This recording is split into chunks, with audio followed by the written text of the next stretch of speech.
Assalamualaikum warahmatullahi wabarakatuh. Perkenalkan, saya Hirni Salsabila dari jurusan Ilmu Ekonomi dengan NIM 22060018. Sini saya akan mempresentasikan materi dengan judul Pertumbuhan Ekonomi 1, Akumulasi Modal, dan Pertumbuhan Populasi di bab 7. Mata kuliah yang diampu yaitu Teori Ekonomi Makro 2.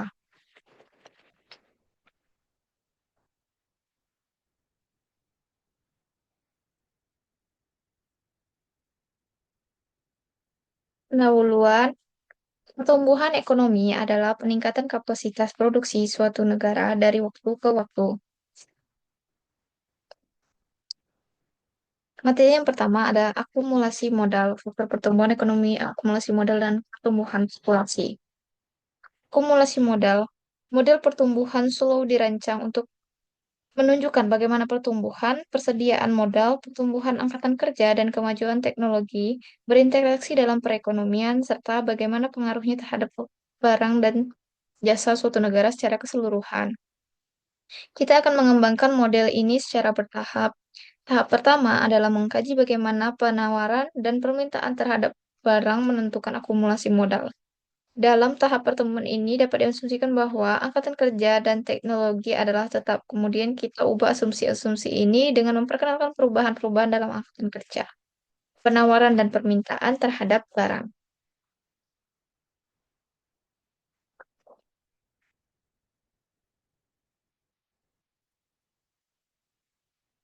Penawaran barang dalam model selalu didasarkan pada fungsi yang sudah dikenal yang menyatakan bahwa output bergantung pada persediaan modal yang dan angkatan kerja Y sama dengan F dalam kurung K kali L.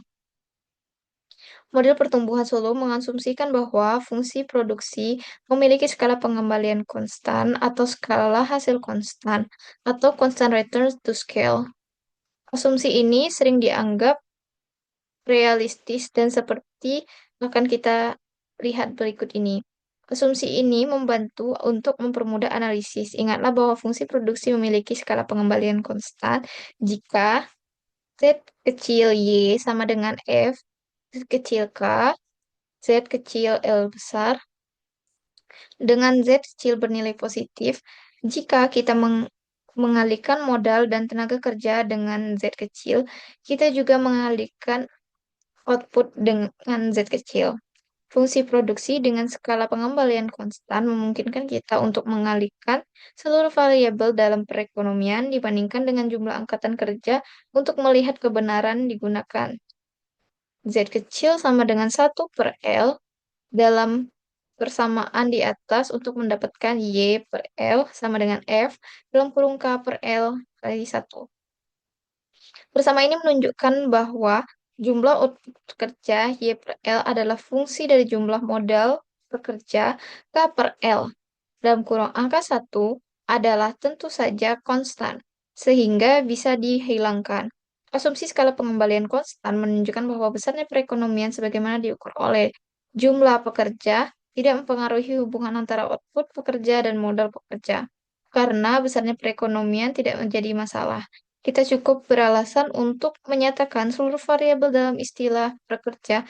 Kita menyatakan hal ini huruf kecil sehingga Y kecil sama dengan Y besar per L besar adalah output pekerja dan K kecil sama dengan K besar per L besar adalah model pekerja selanjutnya dan bisa ditulis sebagai Y kecil dalam kurung F dalam kurung K kecil, di mana didefinisikan F dalam kurung K kecil sama dengan F besar dalam kurung K kecil kali 1.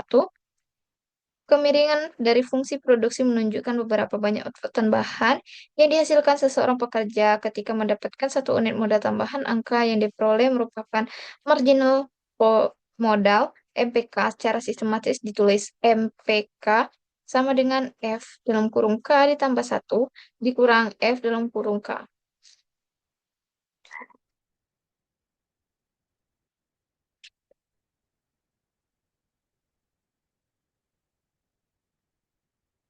Materi selanjutnya adalah pertumbuhan populasi.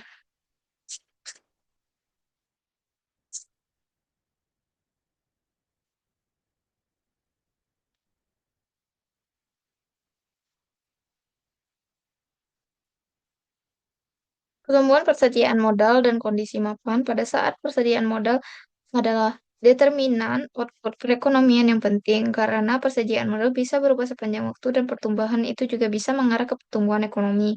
Biasanya terdapat dua kekuatan yang mempengaruhi persediaan ke pertumbuhan ekonomi. Biasanya terdapat dua kekuatan, yaitu investasi dan depresiasi. Investasi mengacu pada pengeluaran untuk perluasan usaha dan peralatan baru, dan hal itu menyebabkan persediaan modal bertambah. Depresiasi atau depreciation atau peralatan baru, dan hal itu menyebabkan persediaan modal bertambah.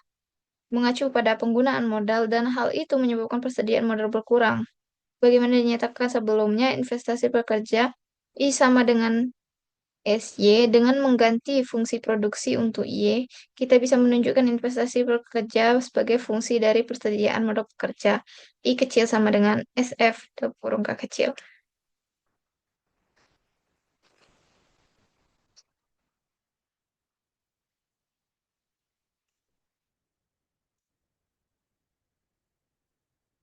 Memahami antara modal, populasi, dan pertumbuhan ekonomi penting bagi kebijakan. Bagaimana tabungan mempengaruhi pertumbuhan? Gambaran tentang pertumbuhan Jepang dan Myanmar setelah Perang Dunia Kedua tidaklah sederhana seperti yang diuraikan dalam studi kasus.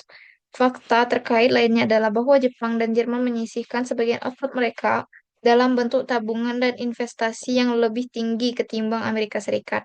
Untuk memahami secara mendalam, model Slow menunjukkan bahwa tingkat tabungan adalah determinan penting dari persediaan modal pada kondisi mapan. Jika tingkat tabungan tinggi, perekonomian akan mempunyai persediaan modal yang besar dan tingkat output yang tinggi.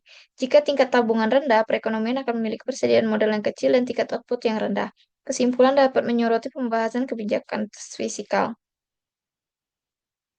Defisit anggaran pemerintah bisa mengurangi tabungan nasional dan mengerutkan investasi. Sekarang bisa dapat melihat bahwa konsekuensi jangka panjang dan penurunan tingkat tabungan adalah persediaan modal dan pendapatan nasional yang lebih rendah. Inilah sebabnya banyak ekonomi bersikap kritis terhadap defisit anggaran yang terjadi secara terus-menerus.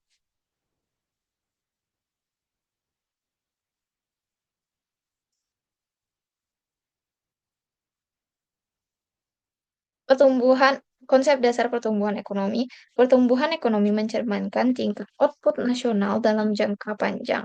Indikator utama yaitu produk domestik bruto atau PDB dan produk nasional bruto atau PNB. Faktor pendorong yaitu modal, tenaga kerja, teknologi, dan kebijakan juga dari pemerintah.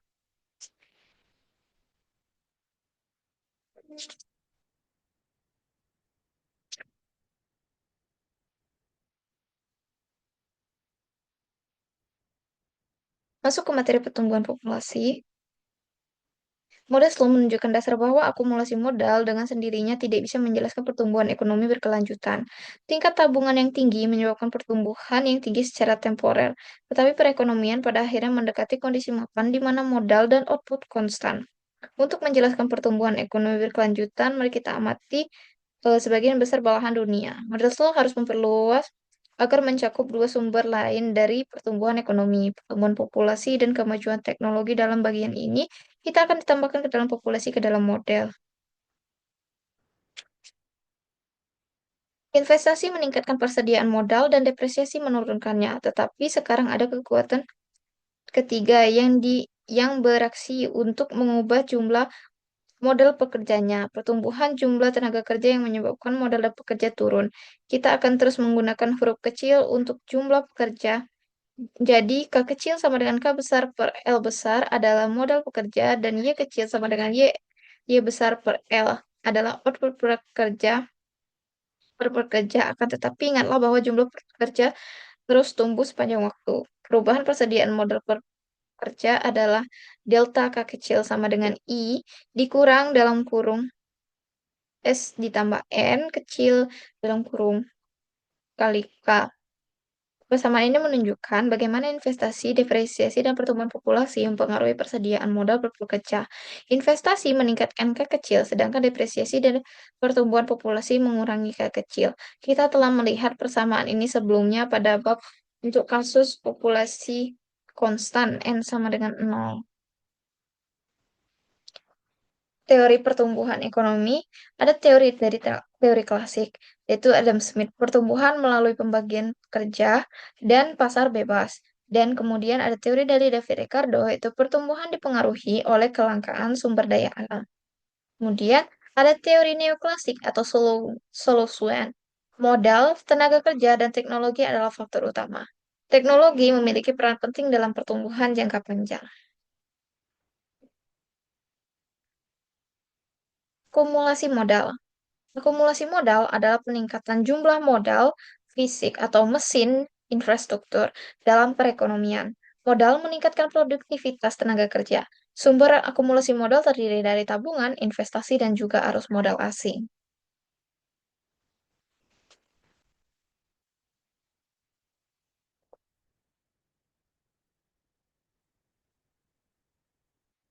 Faktor-faktor yang mempengaruhi akumulasi modal.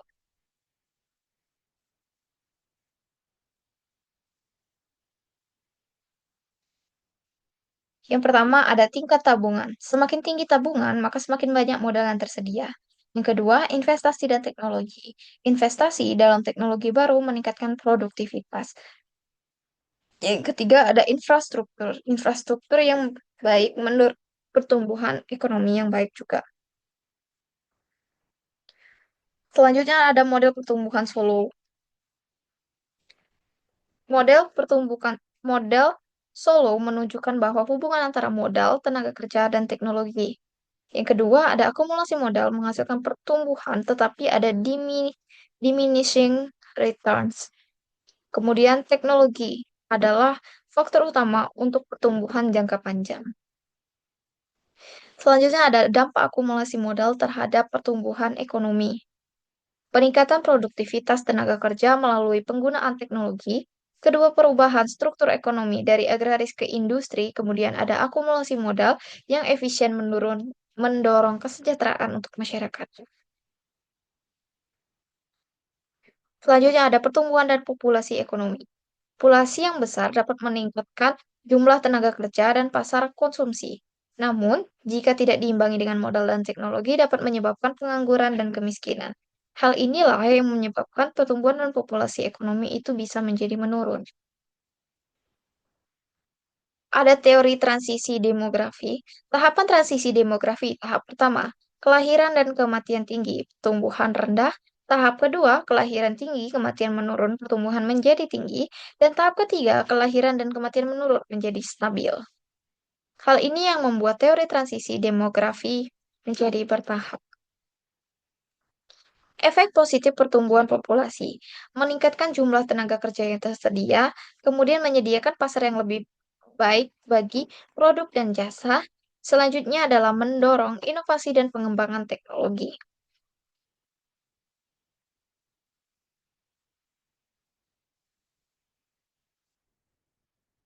Efek negatif pertumbuhan populasi. Beban, ketergantungan meningkat jika jumlah penduduk usia tua dan muda semakin tinggi.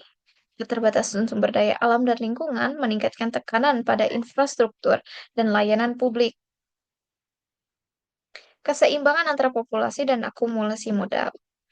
Harus ada keseimbangan antara pertumbuhan penduduk dan investasi modal. Kemudian pendidikan dan pelatihan dapat meningkatkan kualitas tenaga kerja. Contoh negara dengan keseimbangan baik adalah negara Jepang dan juga negara Jerman.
Keseimbangan antara populasi dan kumulasi modal.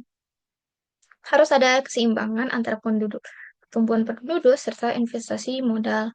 Yang kedua, pendidikan dan pelatihan meningkatkan kualitas tenaga kerja. Yang ketiga, contoh negara dengan keseimbangan baik tadi adalah negara Jepang dan juga negara Jerman.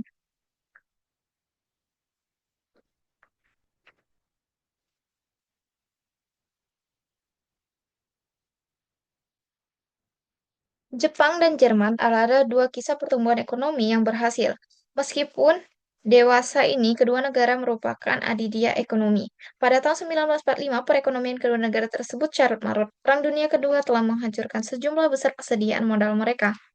Namun, dalam beberapa dekade setelah perang, kedua negara ini mengalami tingkat pertumbuhan paling pesat dalam catatan sejarah, antara tahun 1948 sampai dengan 1972, ataupun output per kapita 8,2% per tahun di Jepang dan 5,7% per tahun di Jerman dibandingkan dengan hanya 2,2% per tahun di Amerika Serikat. Apakah pengalaman peperangan Jepang dan Jerman begitu mengejutkan dari sudut pandang model pertumbuhan Solo? Perhatikan perekonomian kondisi mapan. Anggaplah persediaan modal me- merosot dari kecil ke K kecil bintang ke K1.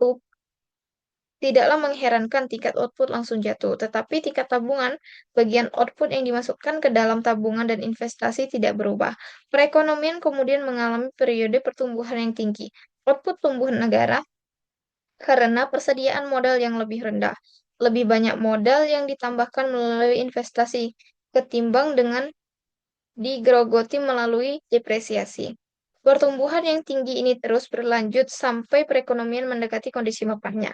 Jadi meskipun bagian persediaan modal yang hancur langsung mengurangi output, hal itu diikuti dengan pertumbuhan yang lebih tinggi dari tingkat pertumbuhan normal. Keajaiban pertumbuhan pesat di Jepang dan Jerman sebagaimana digambarkan dalam media bisnis sesuai dengan prediksi model Solo untuk negara-negara persediaan modalnya mengalami penurunan drastis akibat perang. Kebijakan untuk mendorong akumulasi modal. Kebijakan fiskal, pajak yang lebih rendah untuk mendorong investasi, kebijakan moneter, suku bunga rendah untuk meningkatkan pinjaman investasi, terus peningkatan infrastruktur untuk mendukung produktivitas ekonomi. Selanjutnya, kebijakan untuk mengelola pertumbuhan populasi. Program keluarga berencana untuk mengendalikan pertumbuhan populasi, peningkatan pendidikan dan kesehatan untuk meningkatkan sumber daya manusia, dan juga meningkatkan lapangan kerja agar seimbang dengan pertumbuhan populasi.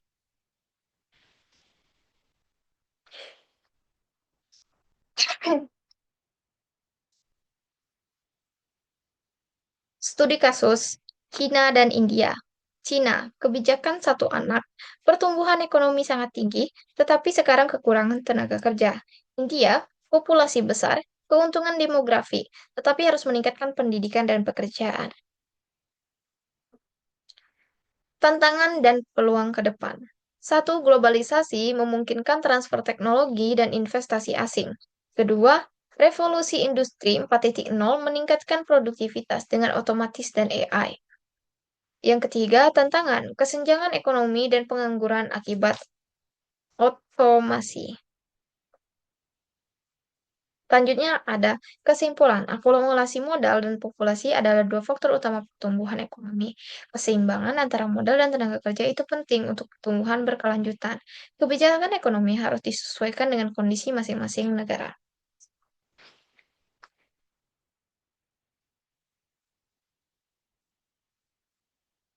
Dan sekali lagi dijelaskan, untuk mengukur pertumbuhan ekonomi, para ekonom menggunakan data produk domestik bruto atau GDP untuk mengukur pendapatan total setiap perekonomian. GDP real di Amerika Serikat ini ada 3 kali besar dari 1950 dan GDP real per kapita 2 kali besar dari tahun 1950.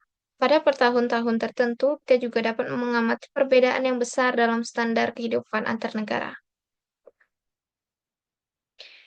Tugas utama kita dalam mengembangkan teori pertumbuhan ekonomi yang disebut model pertumbuhan Solo atau slow growth model. Analisis yang kita lakukan pada kali ini adalah memungkinkan untuk menjelaskan bagaimana perekonomian berproduksi dan menggunakan output pada suatu waktu tertentu. Analisis tersebut bersifat statis, sebuah tinjauan sekilas tentang perekonomian, untuk menjelaskan mengapa pendapatan nasional kita tumbuh dan mengapa sebagian perekonomian tumbuh lebih cepat ketimbang dari yang lainnya. Kita harus memperluas analisis agar mampu menjelaskan perubahan-perubahan dalam perekonomian sepanjang waktu. Dengan mengembangkan model itu, kita bisa membuat analisis menjadi lebih dinamis, layaknya sebuah film ketika ketimbang selai foto. Pada pertumbuhan Solo menunjukkan bagaimana tabungan, pertumbuhan populasi, dan kemajuan teknologi mempengaruhi tingkat output perekonomian serta pertumbuhan sepanjang waktu. Sumber dan referensi ini diambil dari buku teks ekonomi makro, jurnal tentang pertumbuhan ekonomi, data statistik dari World IMF, dan juga buku makroekonomi dari N. Gregory Mankiw. Mungkin sekian saja presentasi saya kali ini. Lebih dan kurang saya mohon maaf. Wabillahi taufiq wal hidayah. Wassalamualaikum warahmatullahi wabarakatuh.